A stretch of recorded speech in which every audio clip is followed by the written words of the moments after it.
Hello! What's up, Real Talk? We're pretty excited to be on here for our pop-up episode. Yes, we are. Here on your Wednesday, and looking forward to having a bit of a discussion about some of the topics that we talked about. But first of all, for those of you who are joining us for the first time, my name is Kitty, and this is Samuel. and we're looking forward to chatting with you guys. But one thing I just want to make note of, and I just want to say that it's actually Real Talk's second birthday. We have been running Real Talk for 2 years now, which is pretty amazing. It's gone by so fast, and that was alongside our amazing panel with Gay and Paula. So we're 2 years in now, and we're going to be continuing to bring you guys some real discussions, real topics, and it's going to be awesome. But what are we going to be discussing today, honey? Yeah, firstly, just a welcome to those who have come onto the live or are going to watch this after the fact. But today we're going to be discussing 4 key areas which we believe really encompasses, well, most people, everyone's life, or we believe it should be everyone's life. And those the 4 F's are faith, family, fitness and our health, and our finance. And so by no means have we perfected these in our own areas, but through God's blessing and different practical things we've put in place, we've been able to get some of these things going in our life. Yes. So we're going to delve into that. But I think before that, maybe we should share with you guys a bit of a background of who we are, a little bit about us, because a lot of you who maybe are watching live probably don't know us that well. So how about we do that? We share with our audience a little bit about who Sam and Kitty is, and why we're discussing some of these things. Yeah. Hey, first of all, for myself, a little bit about me. I was actually born and raised in Australia, in New South Wales. My parents moved back to New Zealand when I was 12 years old, and then so I was, I still consider New Zealand as home, even though I was born and raised here. So I actually met Samuel in 1998, and that was through Destiny Church. So Sam's father had moved to Auckland to pastor a church, and that's how we connected there. So that's just a little bit about my background. That was very brief on your background. Well, before we get into us, that's just a little bit about me. Okay, yeah, so what else do I do? I'm passionate about health and fitness. We pastor the church full time here in the Gold Coast. I'm elaborating a bit more now. We have 4 children. Yeah. We've got 4 children. Our oldest is our son, who is 15, and then we have 3 daughters. Oh, God bless us. We have 3 daughters who are 13, 11, and 9. Yeah. Yep, I was born in the Wellington region, born and raised in New Zealand, Rotorua, Auckland mainly. As my wife said, we met in the church, got married in the church at the age of 18 and 19. I was 18, she was much older at the age of 19. And then we... needed a mature woman in his life. Yeah, just to match the level. And then we just got straight into church ministry early. So we did youth ministry and a lot of creative side with concerts and music and presenting the gospel in a relevant way to youth. And then our call advanced on, and then God called us over to Gold Coast, in which we pastor Destiny Gold Coast currently. Loving it. At the Coomera Event Centre every Sunday at 9 a.m. I repeat, Destiny Gold Coast every Sunday 9 a.m. at the Coomera Event Centre. And so we've been doing that. And ever since that, we've just been advancing our life in different areas, and always, like most of you out there, always looking to do better in all areas of our life. So that's just I've been raised in the church. My father was saved at the age of 21, and he basically changed our whole future for our family. So I'm so blessed for that, and we're raising our kids in the ways of Christ as well. I love basketball, spending time with the family. What else? Travelling, living my best life, man up to tangata all the way. That's just a little bit about who I am. Yeah. No, awesome. Yeah, and so for myself as well, my parents were actually saved. They gave their hearts to the Lord when I was only 5. So for me, all I've really known, and I don't really remember much of my life before 5. I do vividly remember, though, when the night that my mum and dad gave their heart to God and were prayed for. I remember being a part of that. I remember being baptized in the ocean in the middle of winter and crying because I was cold. So I do remember those, but I do remember that's just been a part of my everyday life. And one thing with my parents, my dad, especially when he makes a decision, he's all in, like, forever. So when he gave his heart to God and he changed his life and transformed his life, from being alcoholic and or probably wouldn't even consider himself as an alcoholic, but somebody who would casually drink and then beat my mum up, his wife, from that kind of life to actually transforming his life and walking with God. That, so for me, like, my whole entire life, I've seen my dad make that decision, and he hasn't flinched. He's been consistent with that. So faith and being a part of the church has been a huge part of my life since I was 5 years old. So all I've really known is the church. And I guess as we start to step into discussing some of these points like faith, family, finance, and and fitness and health, a lot of our perspective is going to come from our own experiences. So just a bit of a disclaimer, this is by no means anything that we discuss is to be meant for judging other people or making anyone feel bad or guilty. It's really just our personal experience and what we've seen from our perspective, and things that we've learnt, some of the mistakes we've made, some of the things that we've learnt from, some of the mistakes other people have made that we've learned from. And so, just wanted to put that out there to you guys, like, as we're sharing. It's really just to encourage and inspire you and empower you, really. And hopefully you can walk away with some tools that you can start implementing in your life. And I guess that's what we want, is it to be practical. They most definitely will. Yes. I think what we'll do is we'll start with, I suppose, the foundations of each of those things for us. So how we were raised in it, what was our perception on it? So faith, family, fitness, and finance. So maybe we'll start there. We'll start with the faith one, because I think for me, we're obviously talking about the Christian faith, and it's easy to assume, if your parents go to church, you're going to go to church. Well, history has told us that's not actually the truth. So there's probably something that's happened in the dynamics of the family or the type of faith, whether it's been a religious church. And when I say religious, I mean a church that it sounds godly, it even may sing and even pray and have all those aspects, but at the core of it, it's missing the fire of Christ.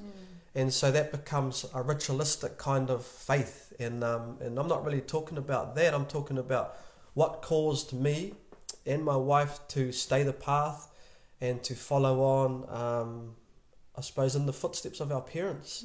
So maybe just very briefly around that, eh? Yeah. Well, as you heard a bit earlier, that's all I've really known my whole life as well.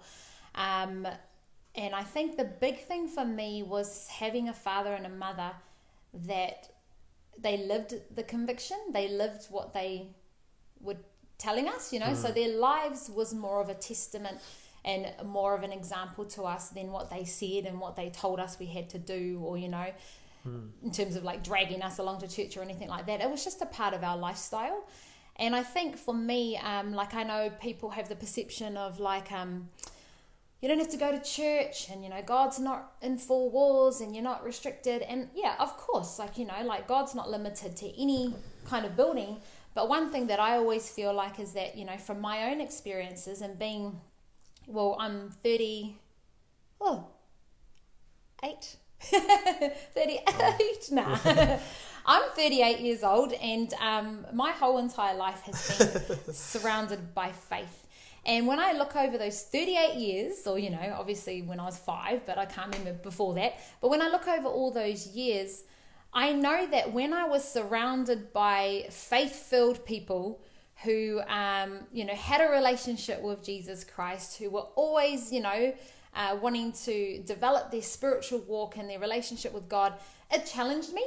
And it, so I could easily be like, I don't have to go to church, but I don't think I would have necessarily have grown at all. Actually, I wouldn't have grown if I wasn't surrounded by God's people. So I think for me, that's huge for me, the importance of the church. So like I said, there's a lot of perceptions and people think, I don't have to go to church. No, you don't. You don't have to go to church. But if you're surrounded by people, because to me, us people is the church. Like, we run our church from a movie theatre.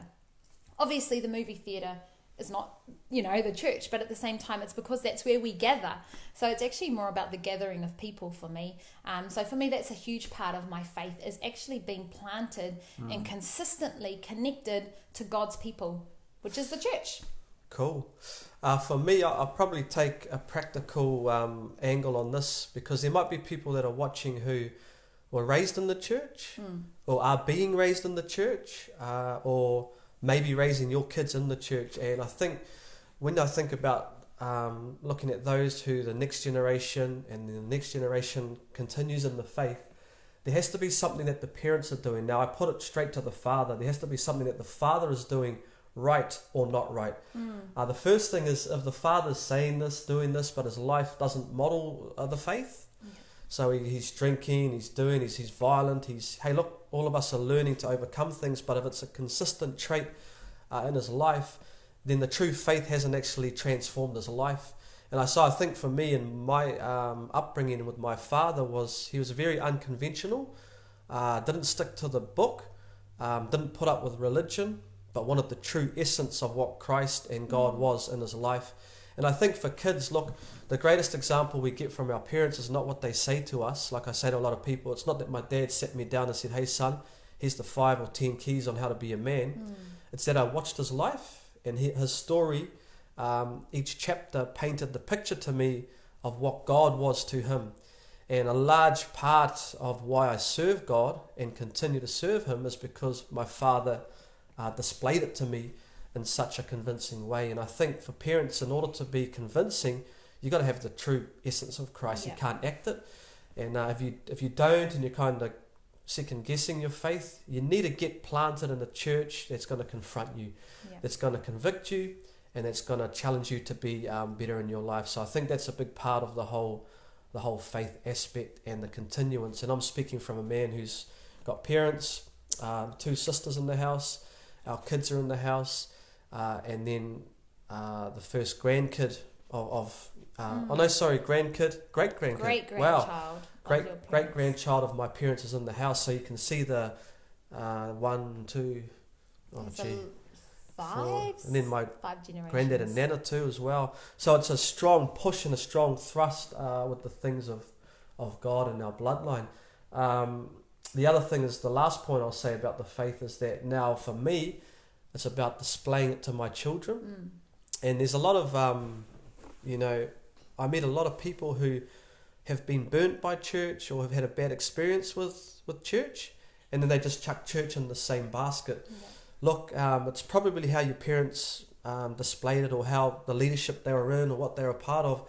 When it gets legalistic, when it gets rigid, when it gets don't do this and don't do that, kids feel like they can't make it.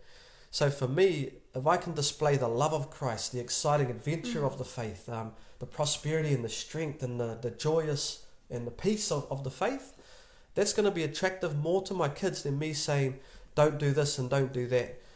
Those don'ts and then the convictions and all that are there, but when you love God, you actually want to please him, and that's where those doing right comes into play. So that's us. Yeah, awesome. I love it. And I think I like that you pointed out that there's people probably watching who've been burnt by church or had a bad experience. Like, that's normal. It's absolutely normal. Not just church. Like, obviously the church is full of people, and when you're connected with people, you're going to have different personalities, different characteristics. People are going to do dodgy things. That's just real. They're not going to treat you very well time to time.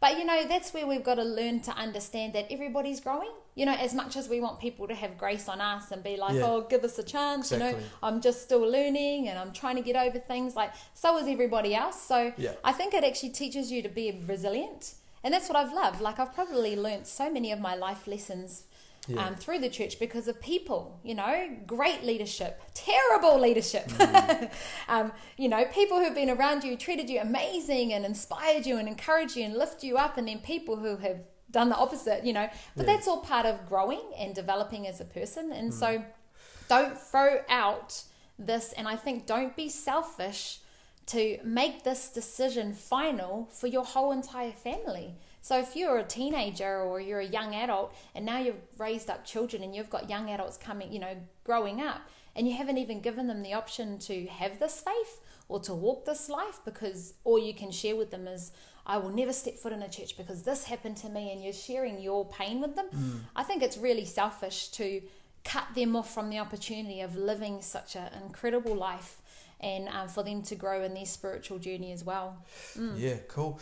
Hey, are we going to get through these 4 topics? Maybe not. We might have to do a second pop-up. We'll What's the time? We'll attempt to. Well, it's 10:17. Look, All hey, good. it's all good. We can bang out these other 3. But I think the reason why we're dwelling on this faith thing, and we're going to move off it real soon, is that this is the overarching strength that gives us, like my wife said, the mindset, the teachings that the church brings you in terms of leadership, in terms of submission, order and rank. And so the faith is not just, I believe in Christ and I go out into my little airy-fairy world and just wander off and be my own little, unto my own. There's power and strength in gathering together and plumblining against other kingdom men who are doing right, who are doing well, and have got fruit in certain areas. So the faith, the church, and Christ himself is the overarching umbrella for all these topics we're going to talk about. But family. Let's talk about family. We've kind of spliced it in a bit. Yeah. Family. I think one thing that kind of attaches to faith as well, and I just want to actually encourage any women out there, any wives, any partners. Family. Yes, but this is about family, because that's the setup of your family, is your exactly. man. That is. Man, fight to get him surrounded by godly men. I'm just being real with you. Like, I'm so grateful that my husband has a plumb line of men that actually challenge and grow each other. I don't have to be like, what the heck are you fellas talking about? Like rubbish and talking, things that are just not going to add value to you. Yeah, they're still a bit dodgy now and then. Nah. But, I just want to encourage, women, when it comes to your family and your future, it's so important that you don't ever be the brakes, or don't ever be the reins on your man if he's ever wanting to develop himself when it comes to being around other incredible men as well. So for me, that's probably a good thing for family. Yeah. And being that example to your kids and loving them, and we've got 4 children and they're growing up fast. I think a big thing for me is like remembering that, because you look back at videos and photos, you're like, oh, our little baby, and where did they go? Like, it doesn't take long before they're old and they talk back. Yeah. And they're wittier than you sometimes. Yeah. You're like, you better just shush. Yeah. But I think it's just displaying that love all the time. I think for me, I love with our kids is having that relationship with them, like them actually being a part of our lives and doing life with us. And I think I look at my children, and obviously I'm still the parent, they're still the kid, but loving and respecting them and actually listening to them, because I find, like when I look at my daughters and even my son, he's a young man, and in 5 years from now, he's a man. So I'm not actually raising a boy, I'm raising a man, I'm raising a husband, I'm raising a father, and also my daughters as well. So it does change your way of, mate, guilty as I've said some things to my kids, shush your little egg, like, of course I'm just a natural, normal person, but at the same time, like, I do think about what I'm speaking over them and how I'm speaking to them, because in 6-7 years time, I want to have a great relationship with my daughters. I don't want them being like, I don't want to be around you egg. So I think that's important to me as our kids getting older. Definitely. And it's hard to go away from the faith when it comes to the family, as my wife said, because when you talk about family, you've got the marriage, you've got the the husband and the wife, and then you've got the man who oversees the overall direction of the family. And I think once those things are in order, then it makes it easier. If you've got a husband and a wife, or partners in that relationship, and you've got kids, and you don't actually know where you're heading, you don't have a vision, you don't have purpose, you're still grappling with your identity. Look, unfortunately for these kids, it's going to be hard for them to know who they are.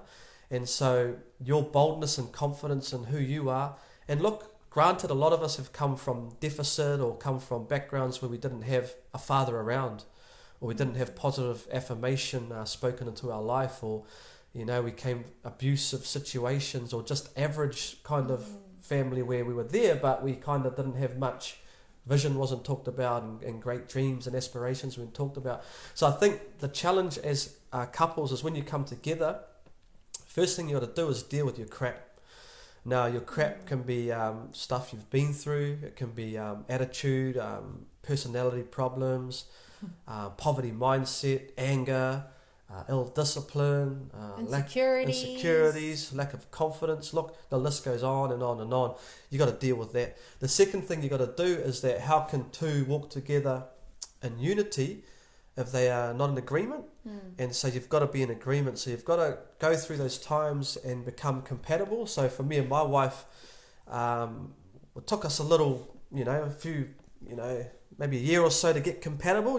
So you're debating, you're talking, you even arguing about certain things. But if you can last through the initial stages of becoming compatible, now you're of one heart, now you're of one mind, and now whatever you put your hands to, you're going to succeed in. And so I think that what we've done through having a strong marriage is we've displayed to our kids that's how a relationship in a family should look like. Yeah. And I'm very proud of that, very fierce on that. Also, a father who has conviction, and when I say conviction, about morals, principles, and most of all, I'll be honest with you, has Christ in his life. Yeah. That there is going to be the foundation in which you're going to succeed. Look, Christ will help you overcome all the other things, but if you get that locked in, you're onto it. So the man, he needs to man up, be sharp there, the marriage, and then I believe everything else kind of just flows from there. Yeah. And the kids just get to see that example, and I believe, the word says, train a child up in the way they should go, and they'll not depart from it when they're older. And I think for me, the greatest way to train, as I talked about earlier about my father, to me is I can talk it, but the greatest training I have is watching. Just like when you watch YouTube, that's good training, right? So it's the same. People, your life is a moving video, isn't it? Your actions, your responses to conflict. When money's short, how do you respond?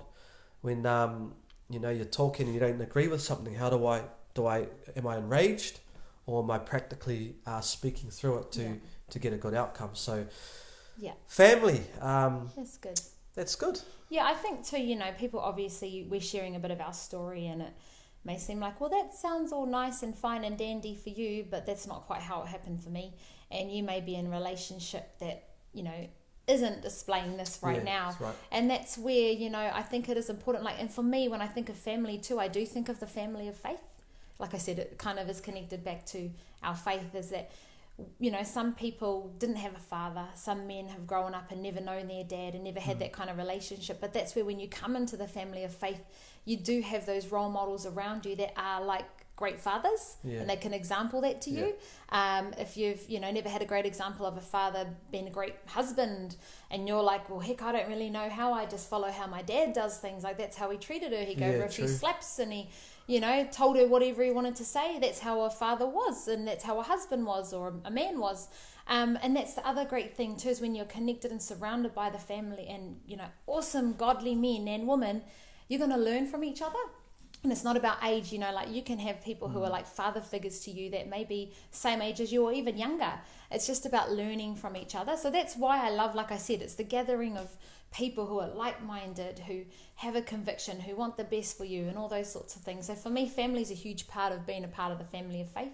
And that's what's going to help you for those of you who didn't have that great upbringing, who didn't have great examples. And even now you're sitting maybe a little bit in despair thinking, bro, that's never a possibility for me. And we've heard that before. We caught up with someone before and we said, this is not a relationship. This is not how you should be living your life. And they said, but that's all I know, and I can't imagine it being any different. Like, isn't it, this is just what it is, dysfunctional as? And it's like, no, that's not right. Nah. You do deserve better. And I think, that's just something I want to encourage you. And that's why you got to get around people that you want to be like. And you want to grow like. I'll make a point too there, hun, before we move on, is even single mums who might be, look, we've seen a lot of mums over the years have to raise their kids, 2 to 3 kids, And the one thing I believe they'd come and share and testify about is that the church became their family.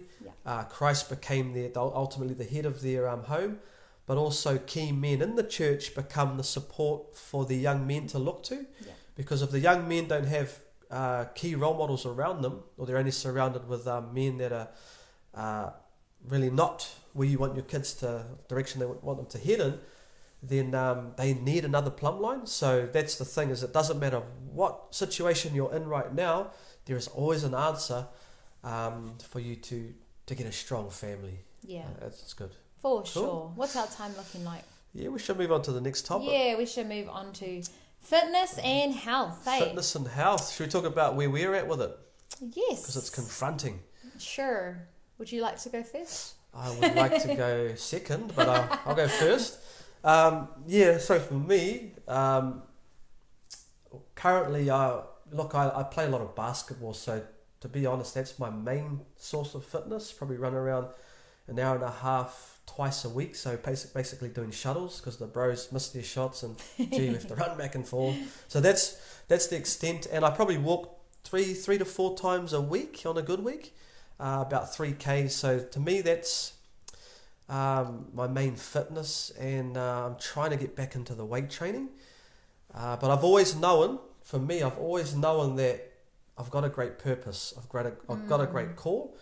And I've also known deep in my heart and deep in my mind that practically I need a good vehicle to carry that purpose around. Look, let's be honest, if we can look after our bodies now, we can actually add years or cut off, sickness that can come in through bad eating and bad habits. So for me, it's always a confronting thing.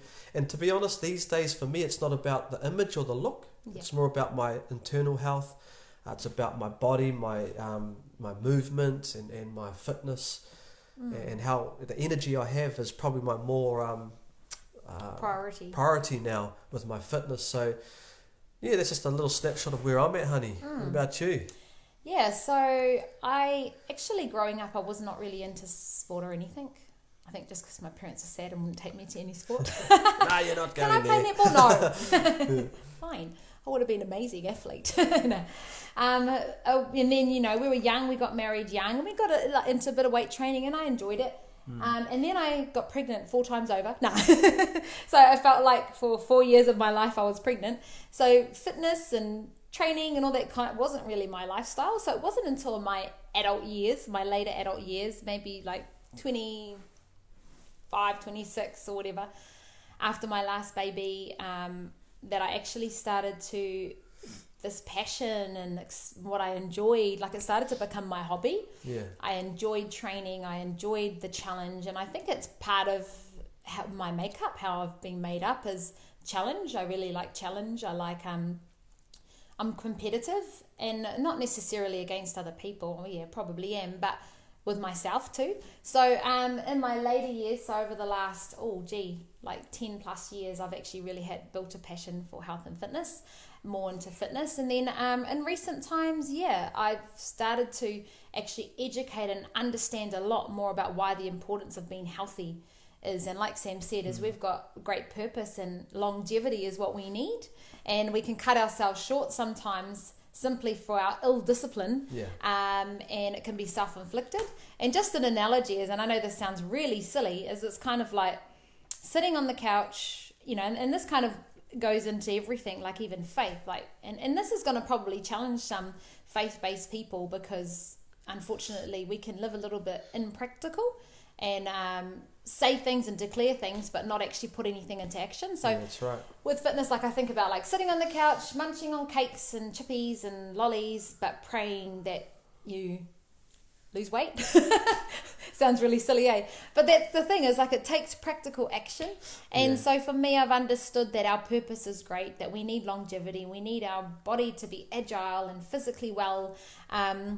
We don't need any, injuries or sickness or anything to come in. And I think a lot of sickness and even in disease can, not always, but can be self-inflicted for years and years and years of poor eating, years and years of ill discipline, years and years of neglect and what we're consuming in our body. So I think it is something to challenge all of us. And hey, hand up first, I'm not perfect. that's right. You know, I like my treat here and there, and my kids are the first to remind me, aren't you healthy?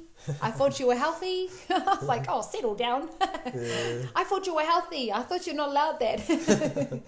But you know what? It's so important. Health and our fitness is actually hugely important to our purpose. And one thing I've loved is, like, you know, Samuel's father, Bishop, who's, you know, always been a great example to us in faith, family, and fitness. Like, he's always been, as long as I've known him for over 20 years, it's been important to him, his fitness, keeping his body strong, keeping it fit, you know, making sure that he's, you know, his capacity is going to be able to last the distance. So yeah, it's huge and it's important. I think it's good to, you know, educate yourself and understand why, because if it's just going to be based on externals, if it's just going to be based on weight loss, or if it's just going to be based on what you physically look like, that's not going to last for very long. Exactly. Because, you know, like, obviously we get older, so eventually that's not going to be necessarily a priority. But if you can actually have a lifestyle of healthy living and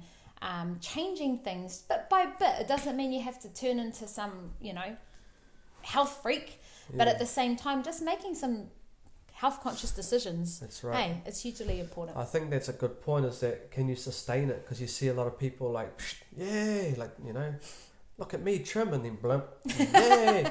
They put up so many before photos, it's not funny. Like, can you sustain, you know? And that's the thing, is like, get into a regime that's long term.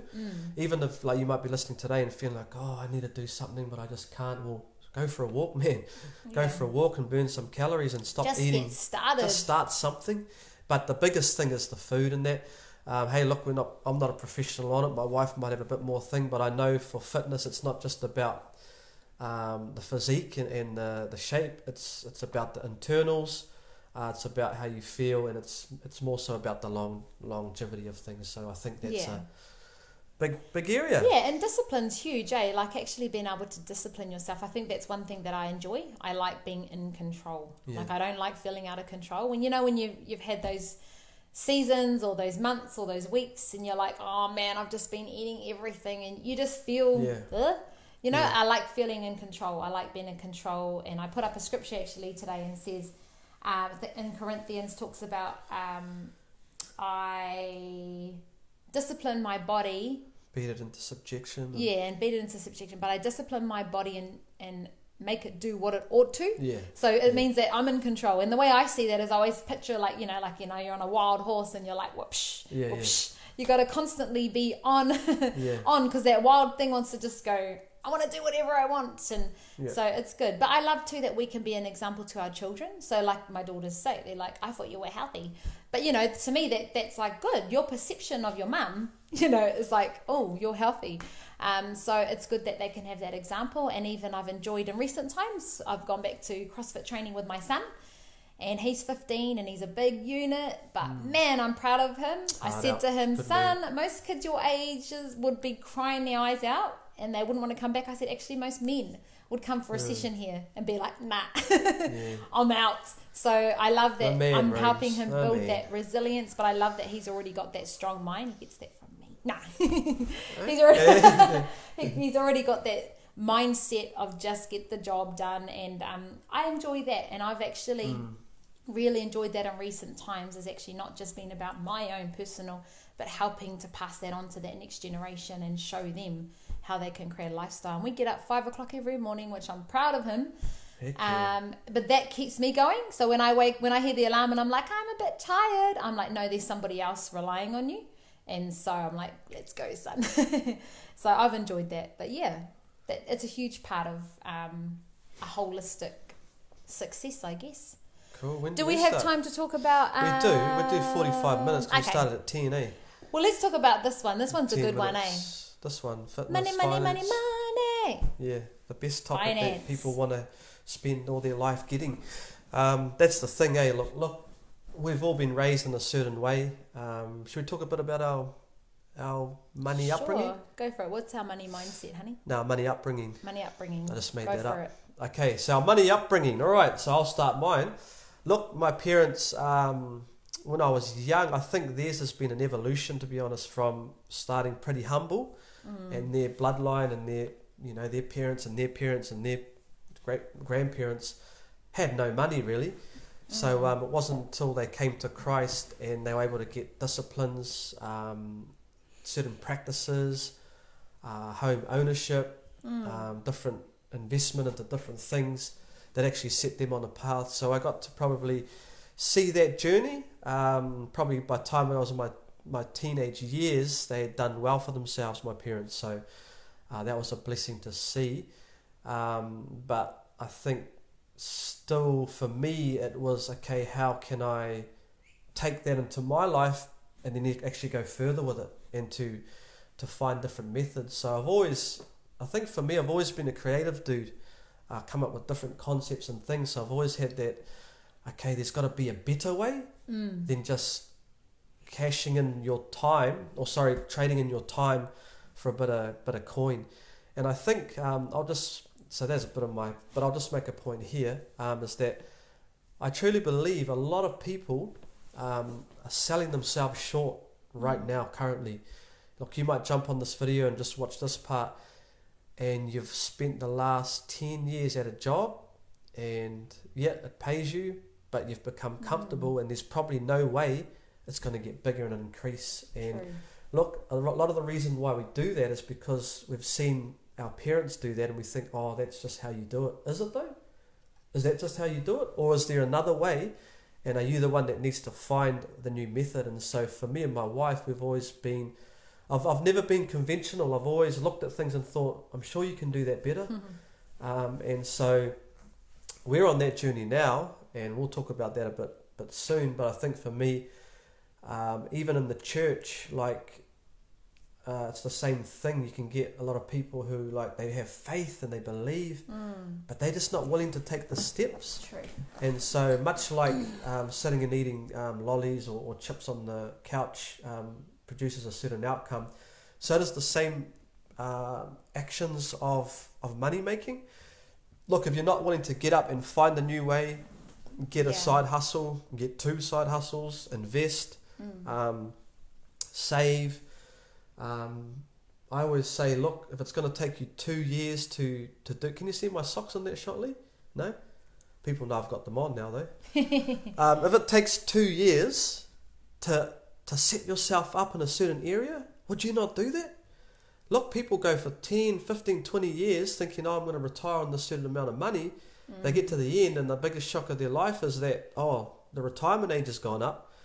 True. Secondly, I don't have enough money to sustain my lifestyle. And then thirdly, what the heck did I do with all my money that I did, work for? So we've got to make some dramatic changes, and I'm dead set on changing our mindset as a people, and also as the younger generation who still have 40 or 20 to 40 years of working life left in them.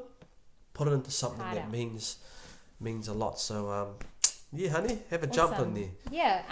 So my money upbringing was, I saw my dad work hard. So my dad was the one who would work. He was a carpenter by trade, and all I can remember is Dad day in, day out, working hard, which was great. It was a great example for me for work ethic. My mum was always, my dad's priority was that she was there for us, for the kids. So she was always our homemaker, and she always made sure that the home was taken care of, we were taken care of. So I just saw my dad work.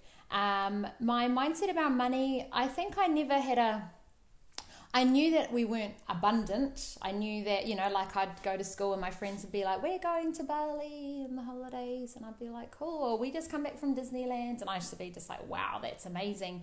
But I also kind of knew that's for them. That's how I saw it. It was their thing. And it didn't really seem like it was ever going to be a tangible reality for me. So I don't think we were blessed. When we came into the church, I think I can remember our first home was a very poor home, just going to be real as I look back on it. We were living, quite low socioeconomic group, but we were really blessed as we come into the church. God blessed us and opened up miraculous things. So we lived in I was actually brought up in a really beautiful, massive house on a hill that was actually a blessing from a family in the church. So there was that as well. And so I saw God's miracles open up through God, not in the natural. But yeah, my money mindset was basically like it's hard to get money. You know, if I'm watching my dad work hard, it means that you have to work hard to get money. So that was what I saw. As I got older, same thing, you know, I worked hard. I left school when I was like 15, 16 and worked full time. So working was never an issue for me. Going to work, being consistent, turning up day in, day out was all good. But at the same time, it wasn't exactly like, yay, this is what I want to do for the rest of my life. Same with Samuel. I'm a creative type person too. So naturally, we didn't really realize it. And not until we look back at a young age, we were quite entrepreneurial. So when we would run like big youth events, we didn't just run an event. We were like, let's go find out where we can buy some lights and we can sell them and make a profit. And let's do some screen print, some t-shirts. I'm pretty sure we were like screen printing and selling t-shirts before anyone was. Because it was just, I don't know, we were like, let's put our logo on there and let's sell it. And we were always quite entrepreneurial. When we needed money for events, we'd sell waffles or Oreo big money Sundays. Waffles, man. So we just were quite entrepreneurial in finding ways to make money. Yeah, hard. But as I came into the church and started to understand and, you know, get the teachings and understand that God's given us the ability to create wealth. And I think my vision was always big. I always knew that there was more and I wanted bigger. But to be honest, I didn't really know how. My idea of trading, you know, 40, 50, 60 hours of my time was not really a dream and a goal of mine to be a big career woman. Obviously the church was our priority. So when I started working for the church, I was still quite young, like Samuel, and that was our number one. But I did always have a heart and a passion to find out, like, how can we get money? How can we make more money? How can we create another stream of income? How can we get residual income coming into our home? And, you know, hey, we've been looking for years and years and years and trying things and, you know, getting some land. That was great. That was an awesome investment. You know, houses, property, you know, investing in amazing things, investing in terrible things. So we have been always searching and looking and finding those ways, which I think is good. You know, it's getting out of the conventional. I admire people that have a shot at it. Like a lot of people go, oh, what are they doing now? Or the thing is, they're doing something. Like you're not, and that's the thing. Like it's easy to knock people, and like, oh, what are they trying now? Look. We're a classic example of like we didn't chase every shiny thing, but you got to actually flip a few cards over and go, oh heck, we lost that, or you know this worked, or you know, because we were blessed to buy 2 homes and sold those and made good profit, and we bought land and sold that. We've invested in cryptocurrency and you know done okay there and different things.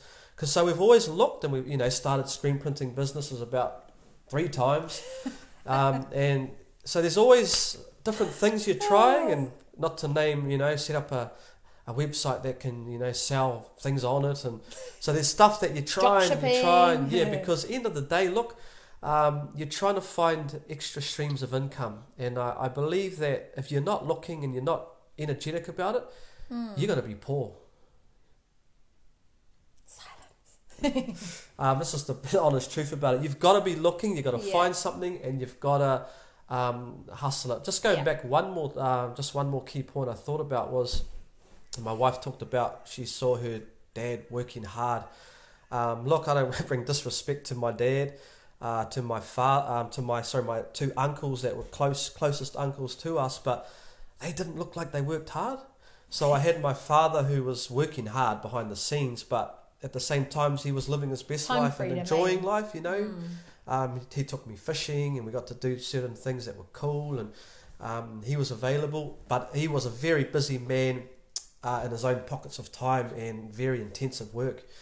Then I had my uncles who set up one of the top tourism businesses in New Zealand, so I seen these men on Harleys, and my dad always had nice cars, and then they had nice flash V8s in their car, and I'd be at my cousin's house and his dad would be home, come home during the day, and it's like, so it was quite a different example for me, is that these men had money.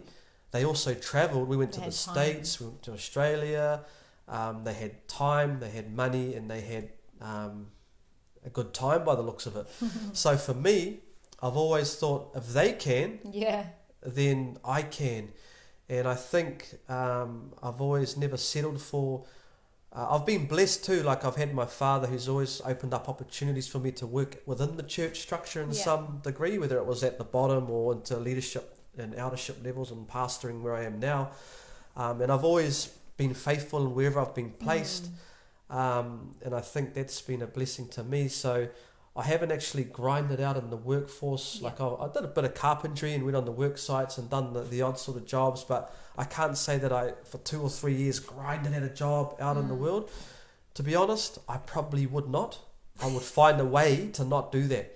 And that's just me, purely because I've seen another way. And I think that we're so dumbed down or numbed to, our senses become numb to creativity, to abundance, because it seems out of reach.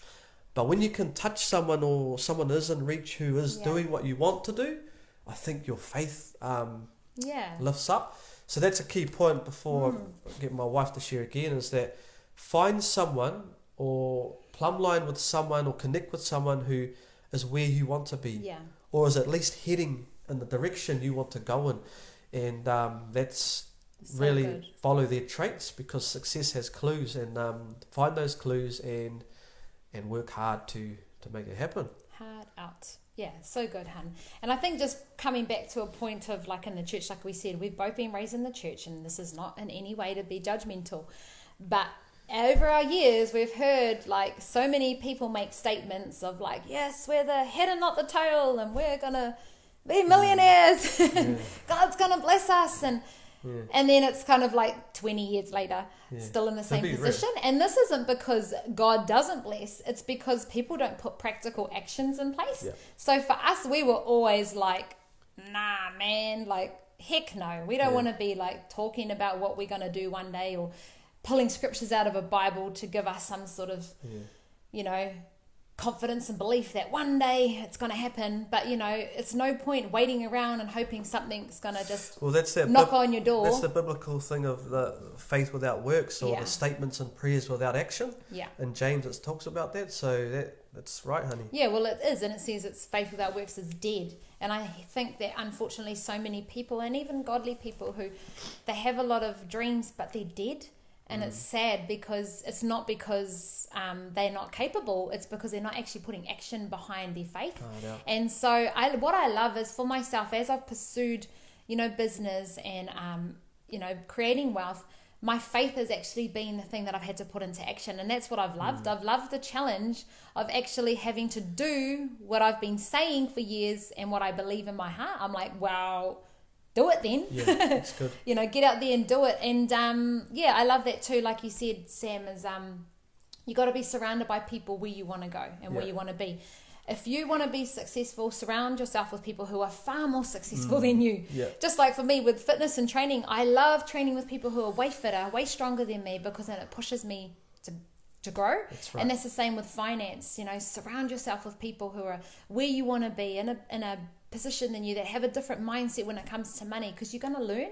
So be coachable, be teachable. And for me, in recent times, as I've started a business, the people I've been surrounded by have taught me so much, and I'm learning so much, and it's actually helping unlock some money mindsets. And sometimes it can be lack without realizing it. We can actually be operating in lack and not abundance, and not believing that there's more for us.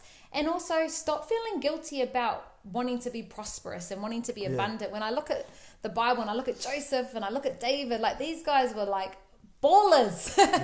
Crazy. And they were favored by God, and God's purpose for us is to be abundant. And I think so. Expand your vision, have a bigger vision. Stop playing small, living small. Don't be threatened by people who are successful around you. Chase them and be like, what are you up to? And how can I, you know, and it doesn't mean that we all do the same thing. It just means that we implement the same principles and actions and practical things to actually grow in that. So for us, finance is huge. It's massive. Look, and our kids are like that too, They know. If we've got big dreams and visions, and our Bishop does, and our movement, Destiny does. A lot of those can be answered overnight through men and women who could fund them and finance them. I'm just going to give you hard facts. But the reason why we don't have funds is because a lot of us are serving man. True. And what do you mean by that? Well, we're serving his ideology, his thoughts, his ways. The fear of man, that's serving man, because you're meant to fear God and honour him in his ways, and fear doesn't come from God. So when people who are scared to often step out and make moves, that's why I'm so we've been blessed in recent times with my wife, because she's taken a bold step out. And you know, she's the Arbonne lady, you know, she's on social media doing this, doing that, and people, you know, they may have a perception, oh, that's one of those things, or it's this, or.